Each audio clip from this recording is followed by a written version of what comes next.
গরমকালে একটা লোহার চেয়ার আর একটা কাঠের চেয়ার দুটোকে যদি পাশাপাশি ছাদে গিয়ে রেখে দিয়ে আসো, দেখবে কিছুক্ষণ বাদে গিয়ে তুমি লোহার চেয়ারটাকে টাচ করতে পারছো না, কারণ ওটা তাপের সুপরিবাহী আর খুব তাড়াতাড়ি হিটটাকে অ্যাবজর্ব করে নিয়ে গরম হয়ে গেছে। কয়েকটা এক্সাম্পল আমি দিয়েছি, দেখো খুব ইম্পর্টেন্ট ছোট্ট ছোট্ট এক্সাম্পল। শীতকালে হিটটাকে অ্যাবজর্ব করে নিল, আর কাঠ কিন্তু সেটা পারে না, তার কারণ হচ্ছে কাঠ তাপের কুপরিবাহী। ওয়েলকাম টু বিএসএসসি কম্পিটিটিভ, আমি মৌমিতা ম্যাম আবার তোমাদের কাছে চলে এসেছি তাপের পরবর্তী অংশ নিয়ে। দেখো আগের দিন আমরা কতটা পড়েছিলাম ক্লিনিক্যাল থার্মোমিটার। ক্লিনিক্যাল থার্মোমিটারে আমরা পড়েছিলাম না মানব দেহের উষ্ণতা মাপার জন্য যে থার্মোমিটার ব্যবহার করা হয় তাকে বলা হয় ক্লিনিক্যাল থার্মোমিটার। আর আমি তোমাদের সেই দিনকে কিন্তু কিছু ম্যাথও দিয়েছিলাম, এই যে 40 ডিগ্রি সেন্টিগ্রেডে কত ডিগ্রি ফারেনহাইট হবে। তো আশা করি এগুলো তোমরা নিজেরা করে নিয়েছো, তবু আমি একবার দেখিয়ে দিই। এই যে ফর্মুলাটা C/5 = F - 32/9, এইটার উপরে কিন্তু ফেলে আমাদের এই ম্যাথটা করতে হবে। এখানে 40 ডিগ্রি সেন্টিগ্রেড দিয়েছে, তো সেন্টিগ্রেডের উপরে আমরা অবভিয়াসলি তোমার 40 ডিগ্রি বসাবো, 5 ফর্মুলাটা বসিয়ে দেব। দেখো এবার এখানে দেখো কাটাকাটি করে F - 32 এদিকে 72। আমরা সবাই জানি যে যখন ইজিক্যাল টু হয়, ইজিক্যাল টুর এই সাইডে যখন কোনো নাম্বার চলে যায় বা কোনো XYZ কোনো ভি, আমরা ধরে নাও এই ইজিক্যাল টুটা একটা দরজা, এই দরজা আর ওপাশে একটা ঘর, তো এই পাশের ঘর থেকে যখন ওপাশে যায় তখন প্লাস থাকলে মাইনাস হয়, মাইনাস থাকলে প্লাস হয়, আর মাল্টিপ্লাই থাকলে ডিভিশন হয়, ডিভিশন থাকলে মাল্টিপ্লাই হয়। মোদ্দা কথা হচ্ছে সাইনটা চেঞ্জ হয়ে যায়, তো এখানে মাইনাস আছে, এই দিকটা আমি চলে গেলাম, কি হয়ে গেল প্লাস। কত বেরোলো দেখো 104 ডিগ্রি ফারেনহাইট। ঠিক এইভাবেই তোমার পরের ম্যাথটাও কিন্তু হবে। এখানে সি এর জায়গায় বসিয়েছিলাম, এখানে এই ফর্মুলাটার আমি এফ এর জায়গায় কিন্তু এই মানটা বসিয়ে ম্যাথটা করব। ঠিক আছে, আশা করি এই জায়গাটাগুলো করতে তোমাদের অসুবিধা হবে না। নেক্সট স্লাইড দেখো, ভালো থার্মোমিটারে কি কি গুণ থাকার দরকার। ভালো থার্মোমিটারে কি কি গুণ মানে, আমাদের ধরো জ্বর এলো, তখন আমরা তো অবভিয়াসলি থার্মোমিটার দিয়ে আমাদের টেম্পারেচারটা মাপি।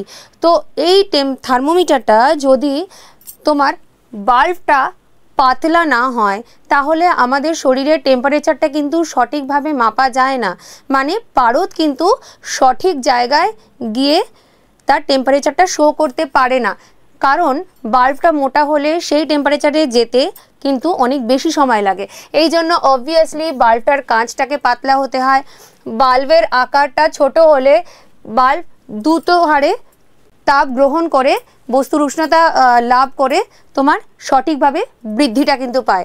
নলের ব্যাসের প্রস্থচ্ছেদও কিন্তু সমান থাকা উচিত। একটা থার্মোমিটার আমাদের এরমভাবে আমরা করে থাকি, তো এইটা হচ্ছে বাল্ব, আর এখানে এই যে এইখানের ব্যাস, এখানের ব্যাস, এখানের ব্যাস, এটা কিন্তু সমান হওয়া উচিত। কখনোই এরকম ব্যাঁকা হলো বা নর্মাল হলো এটা কিন্তু হবে না।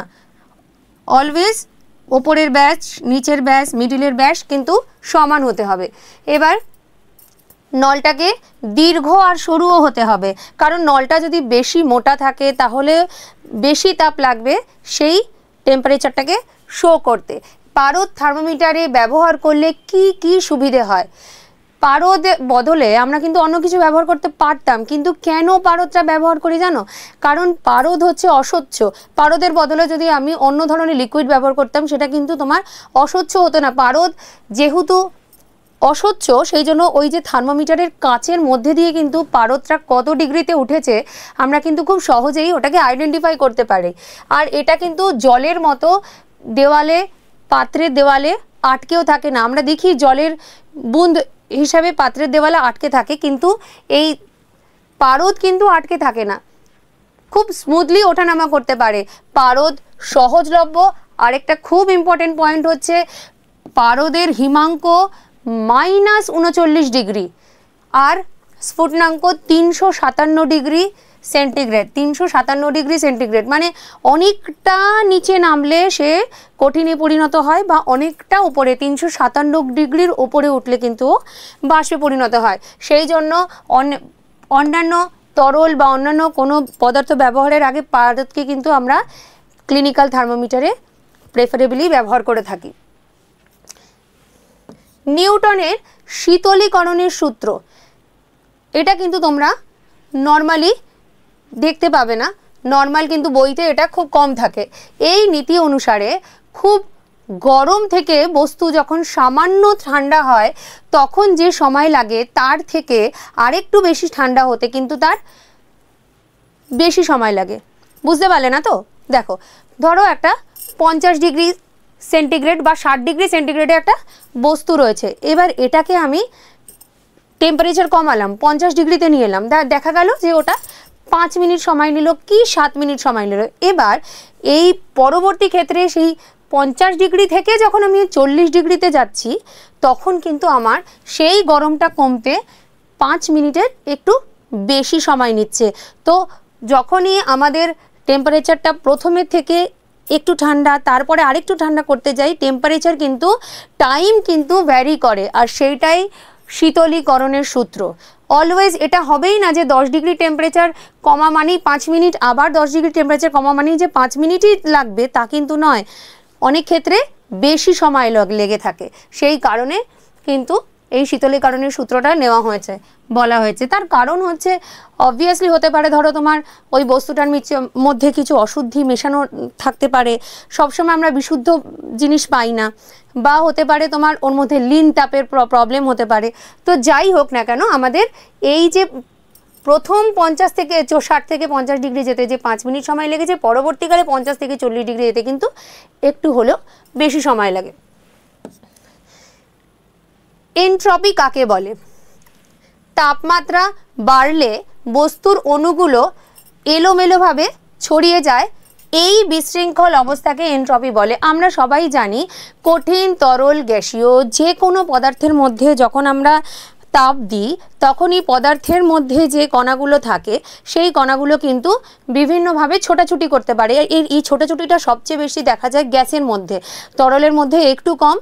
তরলেও আমরা বুঝতে পারি যখন আমরা দুধ উথলে যায় বা জল ফুটতে থাকে, আয়তন বাড়তে থাকে। কেন আয়তন বাড়ে? তার কারণ হচ্ছে ওর অণুগুলো ছুটছে পাত্রের মধ্যে। আর সলিডের ক্ষেত্রেও কিন্তু এই জিনিসটা হয়ে থাকে। এলোমেলোভাবে যখনই তাপ দেওয়ার ফলে এলোমেলোভাবে যখনই এই পদার্থের কণাগুলো বিশৃঙ্খলভাবে ছোটাছুটি করতে পারে সেই অবস্থাটাকে বলা হয় এনট্রপি। পদার্থের চতুর্থ অবস্থা আমরা নর্মালি কি জানি? Solid, liquid and gas. এছাড়াও কিন্তু একটা অবস্থা থাকে যাকে বলা হয় প্লাজমা অবস্থা। এই অবস্থাটাকে আমরা মেনলি কিন্তু সূর্যে প্রচণ্ড তাপে যেখানে রয়েছে সেই জায়গাটা দেখতে পাই। কারণ এই যে প্লাজমা অবস্থাটা মেনলি কিন্তু তোমার 5000 কেলভিনের উপরে যখন টেম্পারেচার যায় তখনই কিন্তু এই প্লাজমা অবস্থাটা দেখা যেতে পারে। আর এই প্লাজমা অবস্থাটা উচ্চ উষ্ণতাতেই সৃষ্টি হতে পারে।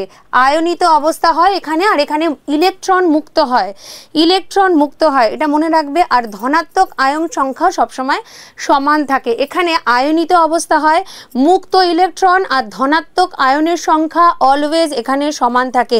মুক্ত ইলেকট্রন মানে ই মাইনাস, নেগেটিভ আয়ন, আর ধনাত্মক আয়ন মানে পজিটিভ আয়ন, এই দুটোই কিন্তু এখানে সমানভাবে থাকে। আর এটা বিদ্যুৎ পরিবহন করতে পারে। এই প্লাজমা স্টেটের মেইন বৈশিষ্ট্য হচ্ছে এটা কিন্তু বিদ্যুৎকে পরিবহন করতে পারে। এবার আসি অতি তরল অবস্থা। খুব কম উষ্ণতায় থাকা তরলকে বলা হয় অতি তরল অবস্থা। এই অবস্থায় পদার্থ থেকে নিচের দিকে প্রবাহিত হয় না, এই পদার্থগুলোকে নিচ থেকে ওপরের দিকে যায়। তার মানেটা কি? যখন পদার্থ খুব কম উষ্ণতায় থাকে, কোনো পদার্থকে যখন টেম্পারেচার বার করতে করতে অনেক কম উষ্ণতায় নিয়ে যাওয়া হয় তখন এটা যে প্রবাহিত হয় সেই প্রবাহিতা এটা মনে রাখতে হবে। এটা কিন্তু অলওয়েজ আমরা কি দেখি? কোনো জিনিসই ওপর থেকে নিচে যাচ্ছে প্রবাহিত হওয়ার সময়, যেমন জল, গঙ্গার জল, নদীর জল, যে কোনো জিনিস ওপর থেকে নিচে। কিন্তু এই অতি তরল অবস্থায় কিন্তু অবভিয়াসলি এটা নিচ থেকে ওপরে যায়। এটার একটা আমি এক্সাম্পল দিতে পারি, সেটা হচ্ছে দেখো আমাদের যে তোমার সমুদ্রপৃষ্ঠ লাগোয়া যে বায়ু থাকে সেই বায়ুটা কিন্তু দেখবে সবচেয়ে আগে গরম হয়, গরম হওয়ার ফলে সেই বায়ুটা হালকা হয়ে ওপরের দিকে চলে যায়। তো এইটা একটা এর এক্সাম্পল হতে পারে।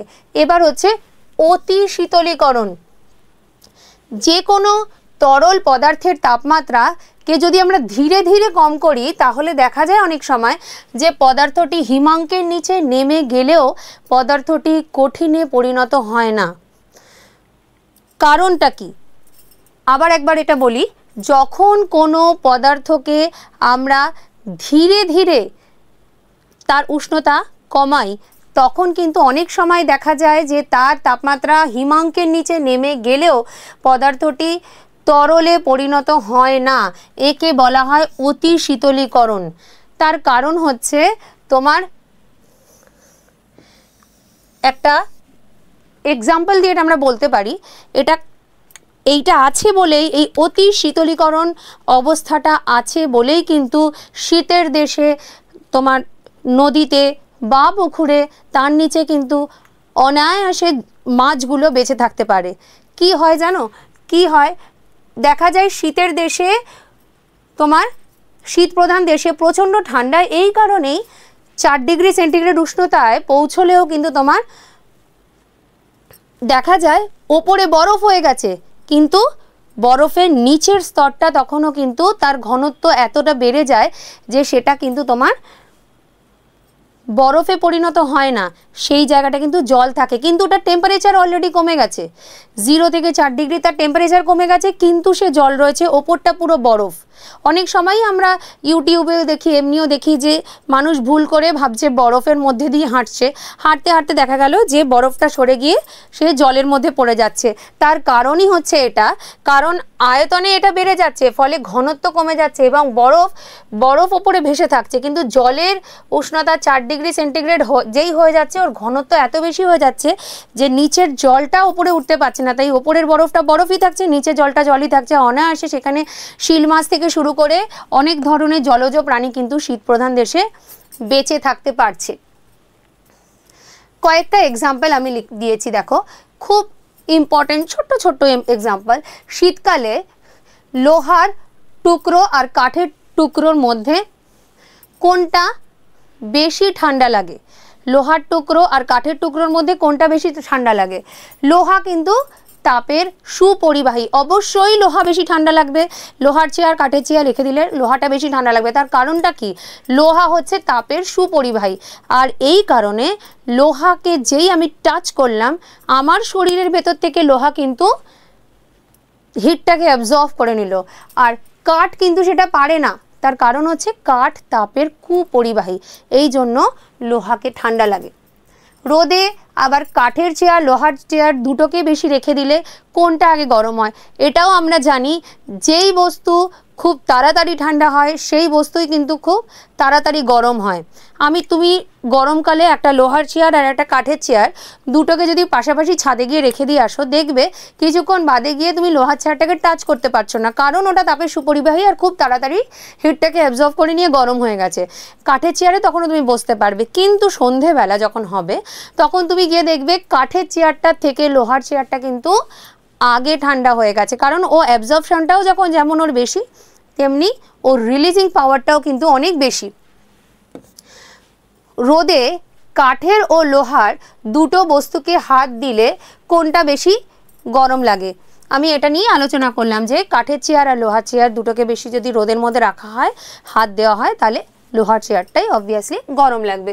এবার উলের কাপড়কে আমরা গরম কাপড় বলি, সুতির কাপড়ের তুলনায় পশমের কাপড়ে শীত কেন কম লাগে? সুতির কাপড় আর উলের কাপড় দুটোই কিন্তু সেম টেম্পারেচারেই থাকে, এমন নয় যে ওর ভেতরে আমরা হিট দিই, তা কিন্তু নয়, কিন্তু উলের কাপড়ে আমাদের গরম লাগে। তার কি আর কারণ কি? উলের যে বোনা হয় সেই বোনার মধ্যে ফাঁক থাকে, সেই ফাঁকের মধ্যে কিন্তু বায়ু ঢুকে যায়, সেই ফাঁকের মধ্যে যেই বাতাস ঢুকে গেল, বাতাস হচ্ছে তাপের কুপরিবাহী, বাইরের বডি টেম্পারেচারটাকে বাইরে যেতে দেয় না, আর বাইরের টেম্পারেচারটাকে বাইরে যে ঠান্ডা টেম্পারেচারটাকে ভেতরে আসতে দেয় না। এই কারণে সুতির কাপড় আর উলের কাপড় একই টেম্পারেচারে থাকা সত্ত্বেও কিন্তু সহজেই আমাদের উলের কাপড়ে বেশি গরম লাগে। সেম রিজন, খড়ের চালের ঘরে গরমকালে ঠান্ডা লাগে, আবার শীতকালে গরম লাগে কেন? খড়ের চালেও কিন্তু ফাঁক থাকে এবং সেই যে খড়ের মধ্যে যে ফাঁকটা থাকে তার মধ্যে বায়ু থাকে এবং বায়ু যেহেতু তাপের কুপরিবাহী, সেই জন্য ভেতরের ঘরের ভেতরের যে গরমটা বাইরে যেতে বাধা দেয়, বাইরের ঠান্ডাটাকে ভেতরে আসতে বাধা দেয়। বরফকে কাঠের গুঁড়ো দিয়ে ঢেকে রাখা হয় কেন? এটারও রিজন সেম। নর্মাল কাঠ দিয়ে কিন্তু ঢেকে রাখা হয় না, কাঠের গুঁড়ো করা হয়। কাঠের গুঁড়ো যেই করলো, ওই গুঁড়োর ফাঁকে কিন্তু বায়ু আটকে গেল। যেই বায়ু আটকে গেল সঙ্গে সঙ্গে তোমার কিন্তু ওই বায়ুটা ভেতরের বাতাসকে বাইরে যেতে দিচ্ছে না, বাইরের ঠান্ডাটাকে ভেতরে আসতে দিচ্ছে না, সেই জন্য খুব সুন্দর করে বরফটা কিন্তু ভালো থাকে। আদর্শ তাপ অন্তরক কাকে বলে? তরল পদার্থ তাপের কুপরিবাহী। তরল পদার্থ তাপের কুপরিবাহী, কিন্তু পারদ ধাতু হলেও তরল এবং তাপের সুপরিবাহী। এটা আমরা সবাই জানি, পারদ ধাতু হলেও তরল কিন্তু তাপের সুপরিবাহী, আর সেই জন্যই কিন্তু পারদকেই আমরা ক্লিনিক্যাল থার্মোমিটারে ব্যবহার করে থাকি। এবার শূন্য স্থানের মধ্যে দিয়ে তাপের পরিবহন হয় না। শূন্য স্থানের মধ্যে তাপের পরিবহন হতে গেলে কোনো একটা মিডিয়াম দরকার হয়, শূন্য স্থানে তাপের পরিবহন হয় না, তাই এই শূন্য স্থানকে আদর্শ তাপ অন্তরক বলা হয়। শূন্য স্থানকে আদর্শ তাপ অন্তরক বলা হয়। তাপের সুপরিবাহী কাকে বলে? যে সব পদার্থগুলো সহজেই তাপকে অ্যাবজর্ব করতে পারে বা তাপকে প্রবাহিত করতে পারে তাকে তাপের সুপরিবাহী বলবে, যেমন সোনা, রূপো, লোহা, যে কোনো। এবার তাপের কুপরিবাহী, তাপের কুপরিবাহী তোমার কাঁচ, জল, বায়ু। কেন কি? এর ভেতর দিয়ে তাপ সহজে প্রবাহিত হতে পারে না। ধরো একটা লোহার রড আর একটা কাঠের রড। লোহা হচ্ছে তাপের সুপরিবাহী আর কাঠ হচ্ছে তাপের কুপরিবাহী।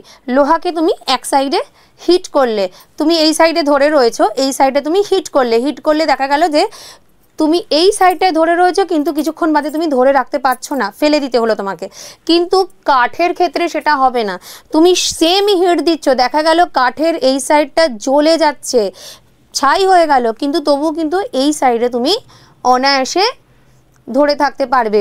ওই জন্য তোমরা দেখবে যখনই রান্না করা হয় এখন কিন্তু এই কারণে কাঠের খুন্তি বেশি ইউজ করা হয়, কাঠের হাতা, কাঠের খুন্তি।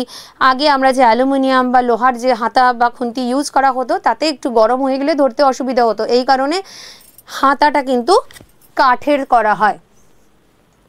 আচ্ছা, আগের দিন আমি যখন পড়িয়েছিলাম তখন আমাকে কিছু কমেন্ট বলা হয়েছিল যে পদার্থের প্রসারণগুলো কিভাবে হলো সেটা সম্পর্কে একটু বলতে। তো পদার্থের কিন্তু 3 প্রকারের প্রসারণ হয়, দৈর্ঘ্য প্রসারণ, ক্ষেত্র প্রসারণ, আয়তন প্রসারণ। দৈর্ঘ্য প্রসারণ মানে কি? দৈর্ঘ্য প্রসারণ হচ্ছে ধরো একটা কাঠের একটা রড আমি হিট দিলাম, এটা রডটা এতটা লম্বা হয়ে গেল।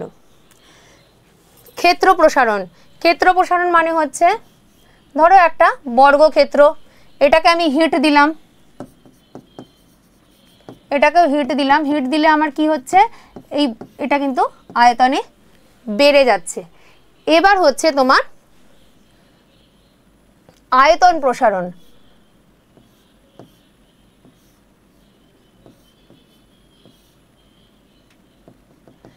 একে যদি আমরা হিট দিই এটাও কিন্তু এরকম ভাবে বেড়ে যাবে, আয়তনে কিন্তু এটা বেড়ে যাবে, এটাকে বলা হচ্ছে আয়তন প্রসারণ। এবার তাপের প্রভাবে যে কোনো কঠিন পদার্থের দৈর্ঘ্য বৃদ্ধি হলে তাকে বলা হয় দৈর্ঘ্য প্রসারণ। তাপের প্রভাবে কোনো পদার্থের দৈর্ঘ্য বৃদ্ধি হলে তাকে বলা হয় দৈর্ঘ্য প্রসারণ।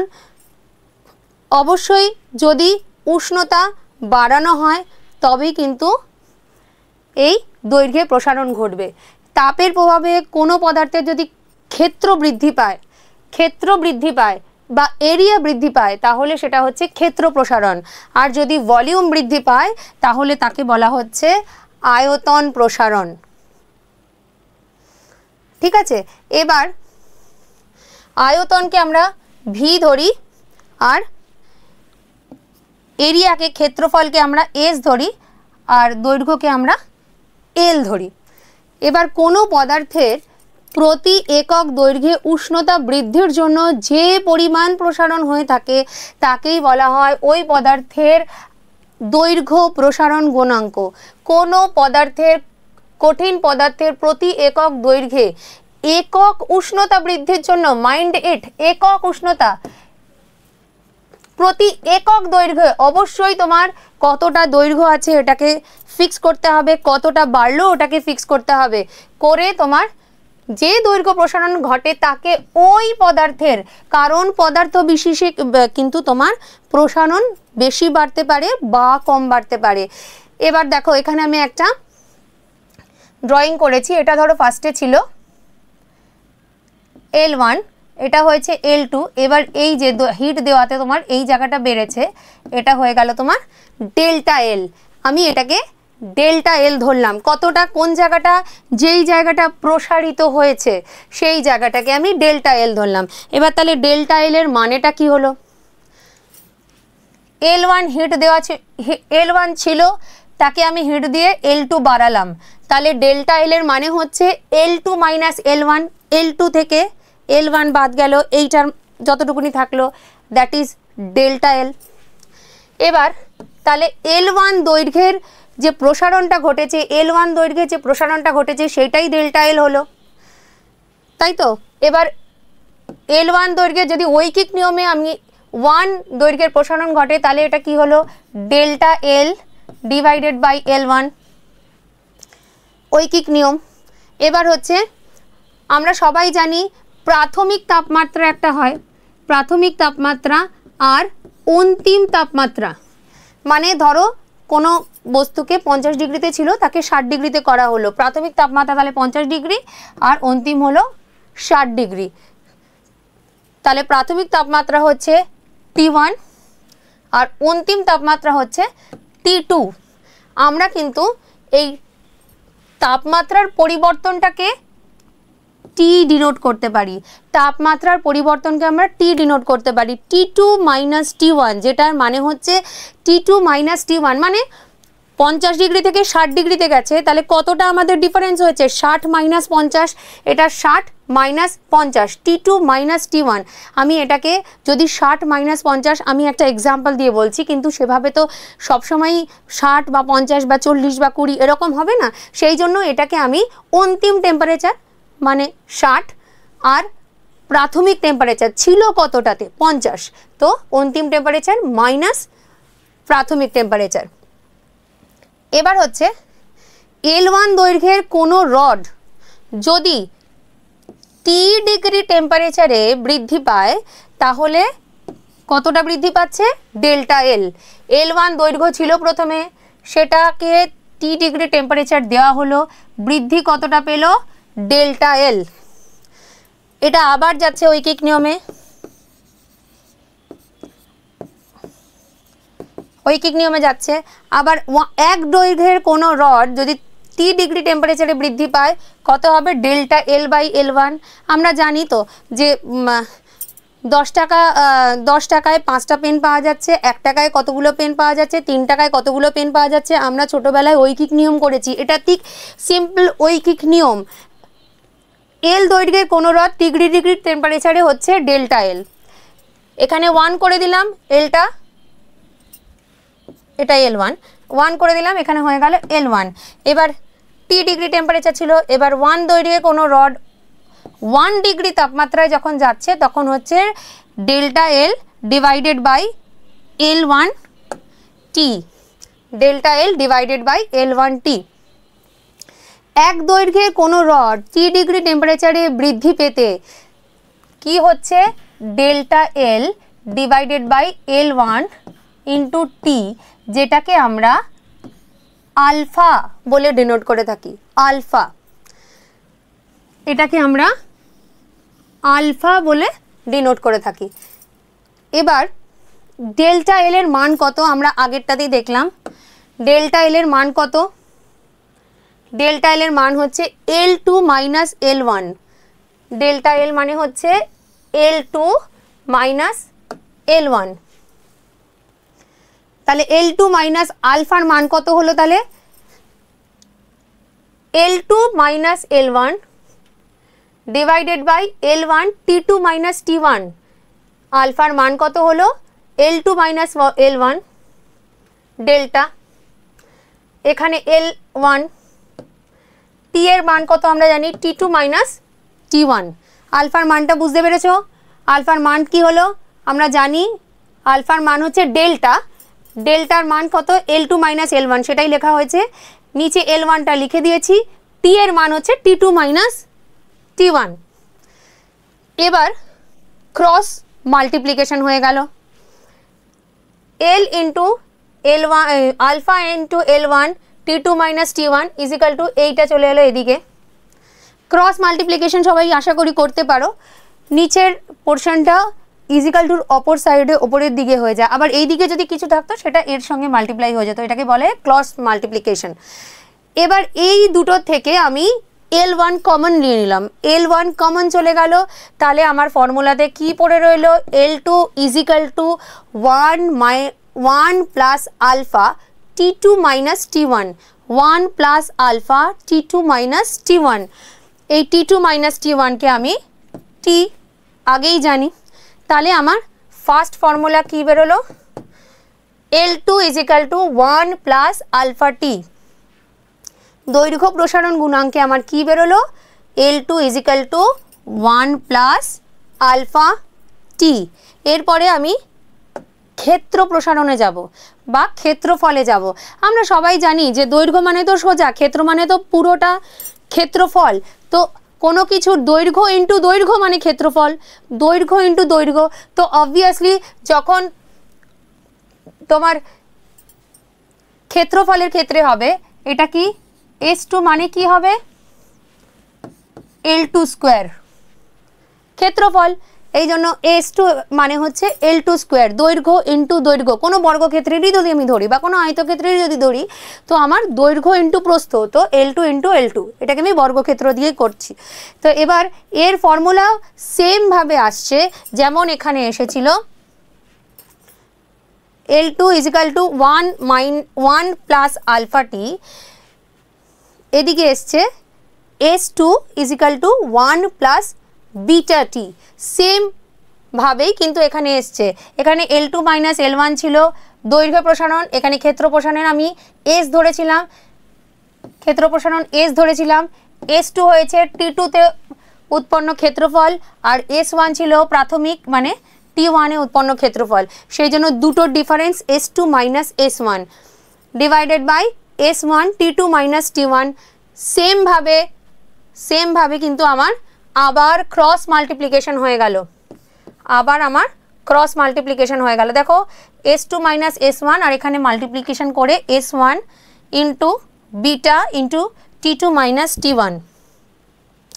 সিমিলারলি আমি S1টা দুটো জায়গা থেকে কমন নিয়ে নিলাম। কমন নেওয়াতে কি হলো? কমন নেওয়াতে হলো S2 is equal to 1 plus beta T2 minus T1। আগেরটাতেই আমরা জানি যে T2 মাইনাস T1কে আমরা T ধরেছি, T2 মাইনাস T1কে আমরা কিন্তু T ধরেছি। এই কারণে আমি এই T2 মাইনাস T1 এর জায়গায় অনলি T লিখতে পারি। নেক্সট গেল আয়তন প্রসারণ। আয়তন মানে ভলিউম, আয়তন মানে ভলিউম, এটাকে আমরা V ধরছি। V2 মানে আমরা কি ধরলাম? L2 cube. V1 মানে L1 কিউব, V1 মানে L1 কিউব, V2 মানে L2 কিউব, আর V1 মানে L1 কিউব। সিমিলারলি এই ফর্মুলাটাই আসবে। একটা ফর্মুলা মুখস্থ করলে তিনটেই লিখতে পারবে, শুধু একটা L দিয়ে, পরেরটা S দিয়ে, আর পরেরটা V দিয়ে। মুখস্থ করার কোনো প্রয়োজন নেই, কোনো কঠিন কিছু নেই এটার মধ্যে, জাস্ট একটা ফর্মুলা মুখস্থ রাখতে হবে। এবার হচ্ছে V2 minus V1 by V1 T2 minus T1 সেমভাবে ক্রস মাল্টিপ্লিকেশন করে আমার বেরোলো V2 is equal to 1 plus gamma into T2 minus T1 T2 minus T1কে সেমভাবে আমি T দিয়ে ডিনোট করলাম। তিনটে আমার বেরিয়ে গেল। এবার আসছি এই তিনটের সম্পর্ক। এই তিনটের সম্পর্কটা কি? এল এর সম্পর্কটা আমি জানি, L2 ইজ ইকাল টু দৈর্ঘ্য প্রসারণ গুণাঙ্ক L1 1 প্লাস আলফা টি বেরিয়েছিল, আমরা জানি বেরিয়ে গেছে ওটা। L2 is equal to L1 1 plus alpha T. এবার আমি পাশেই বলে দিয়েছিলাম যে ক্ষেত্র মানেটা হচ্ছে, ক্ষেত্রফলের মানেটা কি, S2 মানে L2 স্কোয়ার আর V2 মানে L কিউব। অবভিয়াসলি তখন আমি S2 মানে এই জায়গাটায় পুরো এই ফর্মুলাটার উপরে আমি স্কোয়ার বসিয়ে দিলাম, কারণ এটা তো L2 ফর্মুলা। এবার L2 ফর্মুলাতে S2 মানে L2 স্কোয়ার, যখন এই L2 স্কোয়ার এটা হলো L2 স্কোয়ার, L2 স্কোয়ারটাকে আমি এই মানটা বসালাম, কারণ L2-র মানই তো এটা। আমি এই L2 স্কোয়ার না বসিয়ে মানটাকে বসিয়ে দিলাম। এবার আমি এটাকে ফর্মুলায় ভাঙছি, L স্কোয়ার লিখে দিলাম। কি ফর্মুলা ভাঙবো? A প্লাস বি হোল স্কোয়ারের ফর্মুলা ভাঙবো, A square plus 2AB plus B square. এই ফর্মুলাতেই ভেঙেছি, দেখো 1 আছে, 1 square plus 2 into alpha into 1 plus alpha square, alpha into T plus alpha square T square. এবারে আলফার মান কিন্তু খুব ছোট, আলফার মান কিন্তু খুব ছোট, এই জন্য আমরা এটাকে 0 ধরতে পারি। আলফার মানকে আমরা 0 ধরতে পারি, সেই জন্য এটাকে কেটে 0 করে দেওয়া হলো। তাহলে আমার ফর্মুলায় কি এলো? S2 ইজ ইকাল টু কি বেরোলো? 1, দেখো কি বেরোলো, 1 plus 2 alpha T, 1 plus 2 alpha T. কিন্তু আমরা কিন্তু আগের যখন S2 বের করেছিলাম তখন কিন্তু আমরা অন্য একটা ফর্মুলা দেখেছিলাম। কি ফর্মুলা দেখেছিলাম দেখো তো? S2 is equal to 1 plus beta T. এটাও ঠিক, S2 is equal to 1 plus beta T. তাহলে S2 is equal to 1 plus 2 alpha T, S2 is equal to S1 1 plus beta T, দুটোই ঠিক। তাহলে এই দুটোর মধ্যে আমি কি পেলাম? এটা কেটে গেল, এটা কেটে গেল, এটা কেটে গেল, এটা কেটে গেল, রইল কি 2 alpha T is equal to beta T. কি সম্পর্ক পেলাম তাহলে আমি? 2 আলফা, টিও কেটে গেল, 2 alpha is equal to beta.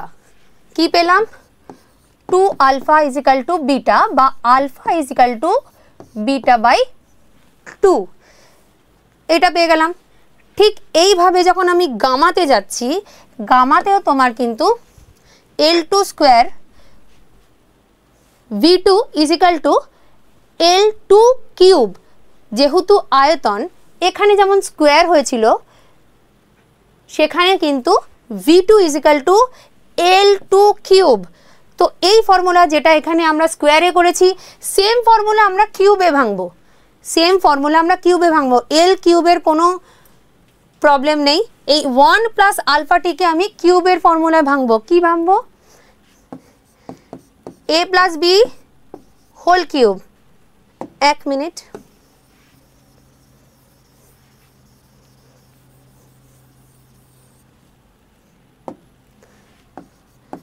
A plus B এর হোল কিউবের ফর্মুলা কি? A cube plus 3A square B plus 3AB square plus B cube. দেখো এই ফর্মুলাটা থেকে ভাঙা হয়েছে, L কিউবটা আগেই ছিল, হয়ে গেছে। এবার আমি এইটাকে ভেঙেছি, L1কে ছেড়ে দাও, এই জায়গাটাকে ভেঙেছি। 1 cube L cube plus 3 alpha T plus 3 alpha square T square. এই আলফা টিটা তো বি, আলফা টিটাকে তো বি ধরেছি, এইটাকে তো আমি এ ধরেছি। দেখো এই ফর্মুলায় ভাঙা হয়ে গেল। এবার আমরা আগেই দেখেছি যে আলফাটা খুব ছোট, আমি বলেই দিয়েছি আলফাটা ছোট, সেই জন্য আলফাকে আমরা নেগলেক্ট করছি এখানে। তাহলে আমি আলফা স্কোয়ার টি স্কোয়ারটাকেও নেগলেক্ট করব। আলফাই যদি ছোট হয়, তার স্কোয়ার মানে আরও ছোট। এবার তার কিউব মানে আরও ছোট, তো এই দুটো পোর্শন কিন্তু 0 হয়ে গেল। বেঁচে কি রইল? বেঁচে কি রইল? 1 plus 3 alpha T, 1 plus 3 alpha T. এবার এই 3 আলফা মানে কি? এই 3 আলফা মানে হচ্ছে গামা। এটা আমরা আগে দেখেছিলাম, আমাদের ফর্মুলায় বেরিয়েছিল গামার ফর্মুলা, এই যে 1 প্লাস গামা টি। এই গামার জায়গায় আমার কি বেরোলো? গামার জায়গায় আমার বেরোলো 3 আলফা। গামার জায়গায় আমার কি বেরোলো? 3 আলফা। তাহলে গামা ইজিক্যাল টু যদি 3 আলফা হয়, তাহলে alpha is equal to gamma by 3, alpha is equal to gamma by 3। তাহলে আমার এই তিনটের ফর্মুলা সম্পর্কটা কি বেরোলো? ফর্মুলা সম্পর্কটা বেরোলো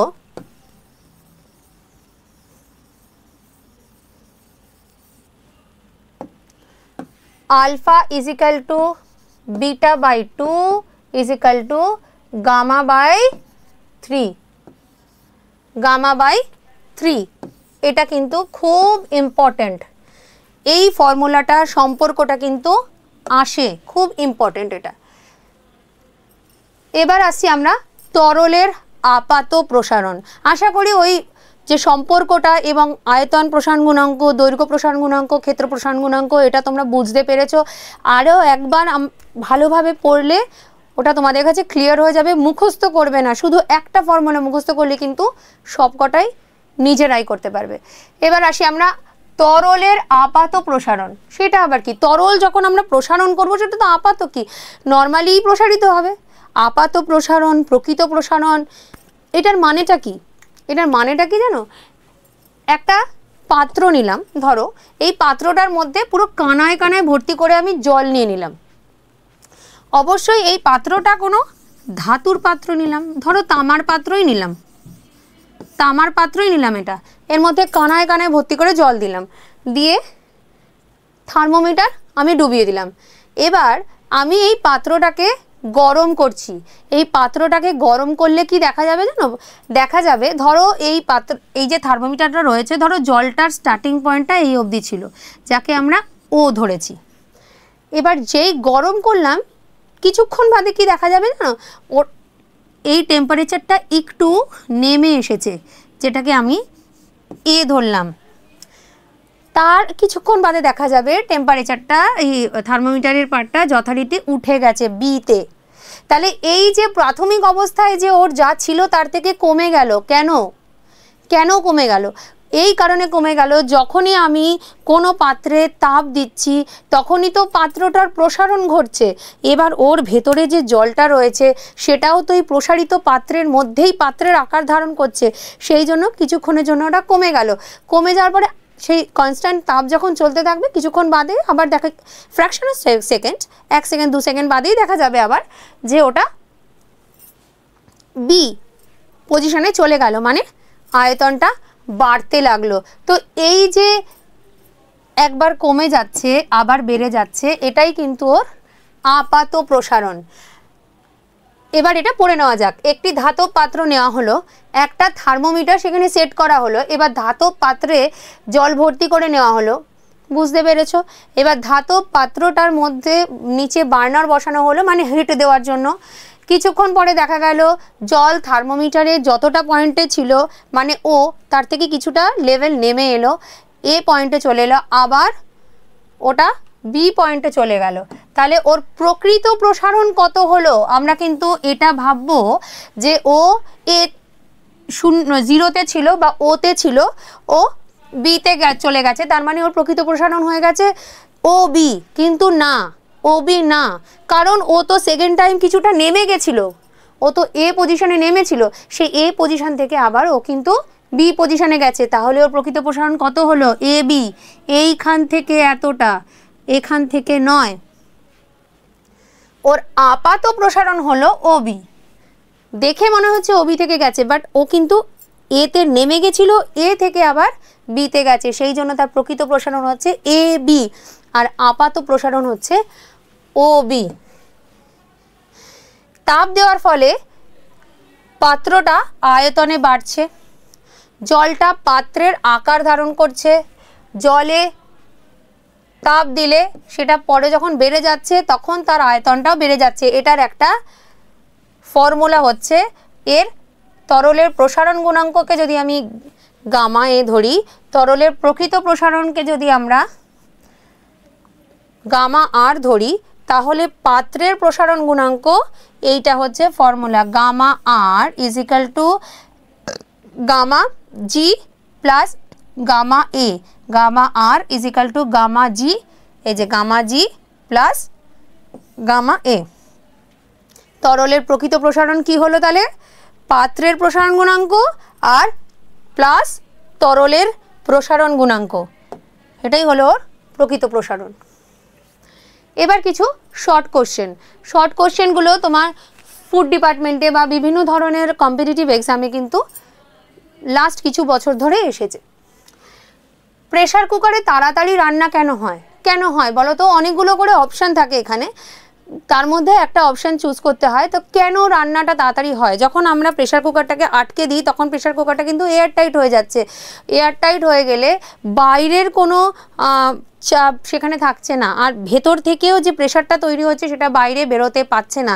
তো সেই জন্য ভেতরে কিন্তু প্রেসারটা বেশি তো হয়ে যাচ্ছে। যেহেতু ওই সিটি দিয়ে আটকানো, একটা ম্যাক্সিমাম লেভেল না হলে সিটিটাও ওঠে না, তো প্রেসার কুকারের ভেতরে বেশি পরিমাণে প্রেসার ক্রিয়েটেড হচ্ছে বাইরের থেকে, আর উচ্চ চাপে জলের স্ফুটনাঙ্ক কিন্তু বেড়ে যাচ্ছে, সেই জন্য কিন্তু তাড়াতাড়ি সেদ্ধ হয়ে যায়।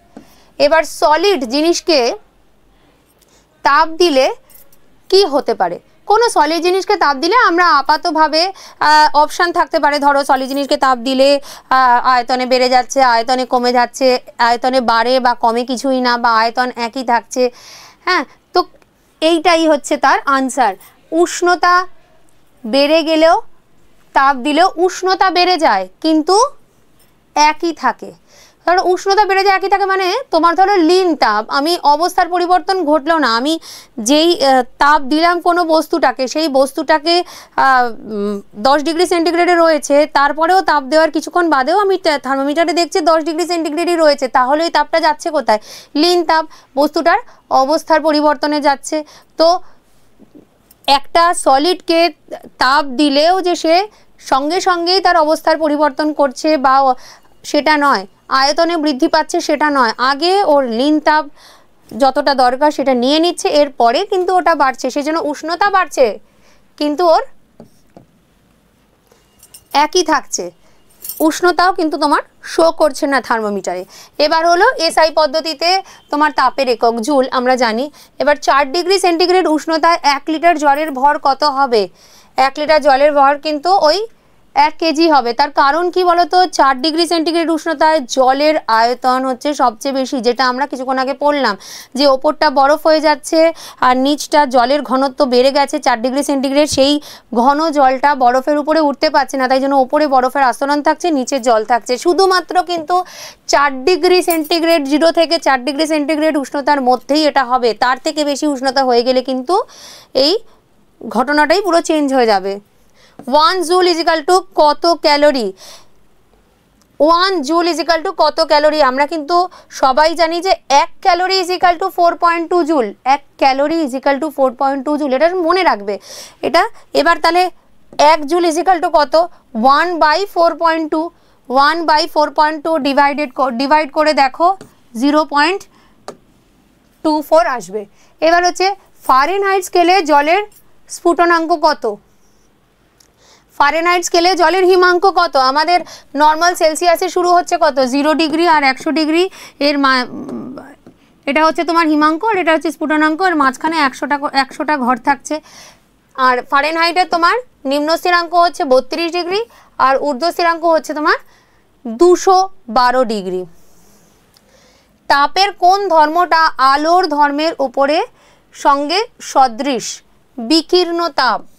বিকিরণ তাপ, আলো কিন্তু বিকিরণ পদ্ধতিতেই চারিদিকে ছড়িয়ে পড়ে, তাপও কিন্তু বিকিরণ পদ্ধতিতেই ছড়ায়। এই জন্য আলো আর তাপের এই বিকিরণ তাপ এই ধর্মটা দুটোর মধ্যে কিন্তু সমান। এবার এসআই পদ্ধতিতে বিশুদ্ধ জলের আপেক্ষিক তাপ কত? 4200 joule by KG K, 4200 joule by KG K. আচ্ছা 10 নম্বরের যে কোশ্চেনটা রয়েছে সেটা একটু ভাবো। দেখো, সেক দেওয়ার জন্য আমরা কোন তরল ব্যবহার করি? সেক দেওয়ার জন্য আমরা কোন তরল ব্যবহার করি জানো? গ্লিসারিন ব্যবহার করি বা তেল ব্যবহার করি? না, আমরা কিন্তু সেক দেওয়ার জন্য জলই ব্যবহার করি। কেন আমরা জল ব্যবহার করি? জলটা খুব তাড়াতাড়ি পাওয়া যায় বলে, বা জলটা কিনতে কম খরচা হয় বলে, বা জলটা কিনতেই হয় না বলে? না, জলটা কিন্তু গরম হতে যেমন অনেক সময় লাগে তেমনি ওটা ঠান্ডা হতেও অনেক সময় লাগে। জলের বদলে আমি যদি তেল কোনো একটা কৌটোর মধ্যে ভরে সেক দিচ্ছি, 2 মিনিটের মধ্যে কিন্তু মানে কিছুক্ষণের মধ্যে তেলটা ঠান্ডা হয়ে যাচ্ছে, কিন্তু জলটা যখন আমি গরম করে কোনো হটপ্যাডের মধ্যে রাখছি আমি কিন্তু অনেকক্ষণ ধরে সেক দিতে পাচ্ছি। আমার কিন্তু কোমরে ভীষণ ব্যথা, আর আমার মনে পড়ে গেল সেকটা আমাকে বাড়িতে গিয়ে দিতে হবে। তো জল কিন্তু স্ফুটনাঙ্ক যেহেতু ওর তাপ গ্রহণ করে বেশি, এই জন্য বর্জন করার সময়ও ওর কিন্তু অনেকটাই সময় লেগে যায়। আর সেই কারণেই আমরা জল ব্যবহার করে থাকি বোতলে সেক দেওয়ার জন্য। তাপ কিন্তু মোটামুটি আমি কমপ্লিট করে দিলাম।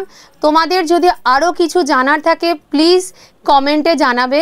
আর আমার পড়াটা যদি ভালো লেগে থাকে অবশ্যই লাইক করবে, শেয়ার করবে আর সাবস্ক্রাইব অবশ্যই করবে। তো আজকের জন্য টাটা।